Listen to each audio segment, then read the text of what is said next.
Before we started, even the cameras rolling, I was getting calls from reporters saying, aren't you afraid of doing a comic book movie? You know, nobody's going to do a comic book movie. There had been a couple of dumb ones before. And I just said, well, we think we have a good story. We have good characters. So while we're making the movie, you don't know when you're making a movie. All you're trying to do is make the best movie possible. The problem is that at the end of it, we were so crunched for time, and we had so many visual effects that we were never able to preview the movie. We never had an audience say, oh, we love it, or we hate it, or whatever. So when it went out, we were all scared to death. Nobody knew. And then that opening weekend was so huge. It was like, it was such a fantastic feeling, but because honestly, we didn't know. I was straight off taking a couple of months off holiday, and I was a bit out of shape, and I was straight to the gym. One of the first things I did, I looked at the comic book, and I was like, oh my God, straight to the gym, right? This guy had guns to here, and I was like, oh.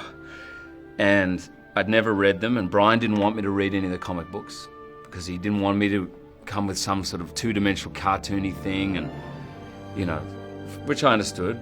So I just remember being all at sea. I think on the opening night, I looked around, I was like, oh shit, thank God I didn't know how big this character was, or how big this, they'd just blown off $1 million worth of fireworks and the whole thing. And I just come from Australian movies where you're your own stand-in, you basically make your own sandwiches at lunch, and I think I was a little naive, which was good.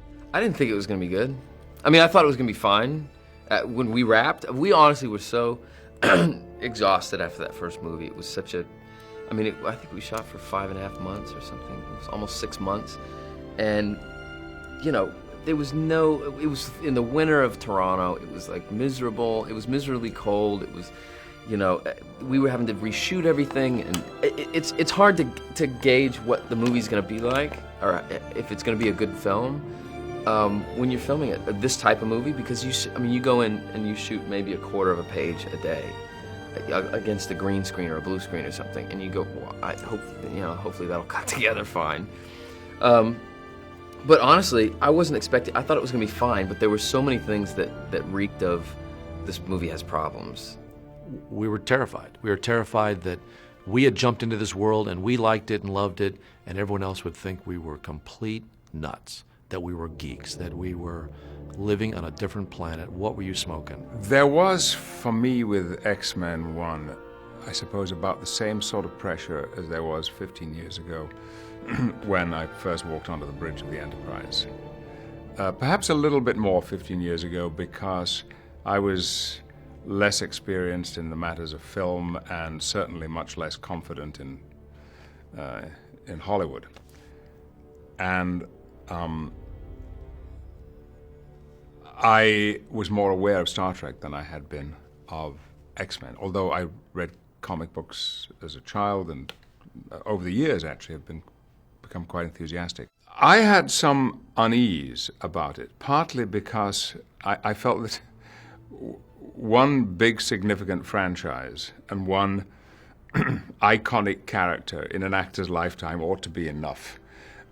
But it was the comic books initially that excited me. I enjoyed them so much, and the idea of these characters with these extraordinary mutant abilities. That, plus, finally, Bryan Singer's terrific persuasive powers. Faith in the material, the source material, and faith in Bryan as a director and his filmmaking abilities really proved out. And I think as we progressed with the film, went from the first cut to the second cut, and really the film started to take on a life of its own. By the time we got to the music and scoring, people were really, really excited. The most amazing thing for me, though, I think, was opening day and going out to the Ziegfeld Theater in New York and seeing the lines around the block. And myself and Bryan went up and down the line and just started talking to people. They didn't know who we were. And just the reaction and the anticipation of, geez, I hope they did it right. And, of course, then we get nervous. Then as people came out of the theater and they were happy, and you always had the one core X-Men fan who brought the 8 other people to the movie. And not only was the core X-Men fan happy, but the 8 other people were happy. I was blown away. I really was. I was extremely proud of the first movie. I thought it was the perfect blend of comic book and reality, and it made you care about these characters. And it was like that was the base of the movie, was these characters in the story. For 3 months after I finished X-Men, I was auditioning for films and not getting some, and I got one with Ashley Judd, and I had to audition for it, of course, like everybody else. And on Monday, I turned up on set when X-Men was the 4th highest grossing movie ever, and they were real bloody happy. I wanted to renegotiate, but anyway, they were happy, and I walked out of my trailer that first day, and there was about 8 paparazzi sort of running down the street chasing me, and that's when I thought, oh, right, okay.